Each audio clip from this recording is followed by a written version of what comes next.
Matthew, Mark, Luke, and John, who were they? The earliest of them that wrote 40 years after Jesus Christ, so they never met him. The last of them wrote 80 years after Jesus Christ, never met him. The other thing is, all of them seem to have written the gospel according to. Now, when you write a letter, do you sign it according to? According to is the third party. Where in the world is a document with only one name of 4 different writers that did not meet the one whom they're writing about? Where is that accepted in the whole world? Nowhere except in the Bible.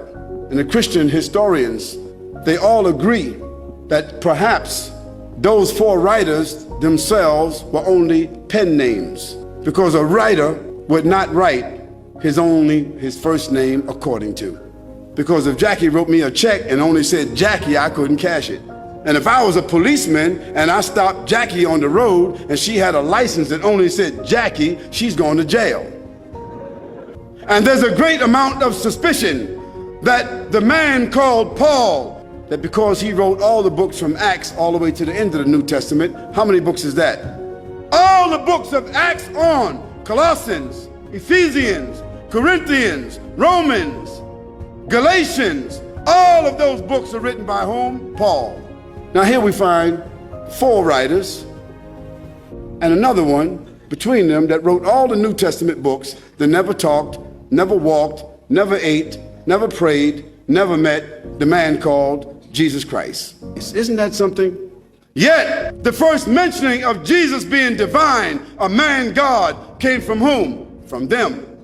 The first mentioning that Jesus is the Son of God came from whom? From them. Jesus never said in his own words any such words, but it was the men who never met him, who claimed to have written, who didn't know their last names.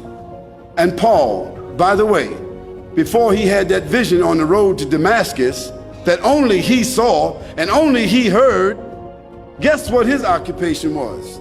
He was a bounty hunter, a hunter of Christians, hunting them down like animals, binding them and bringing them to Rome so that they could be executed.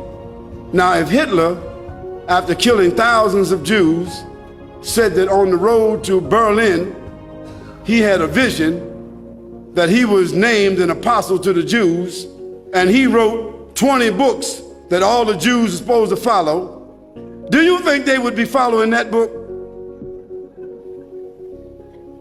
I don't understand how people just don't read history.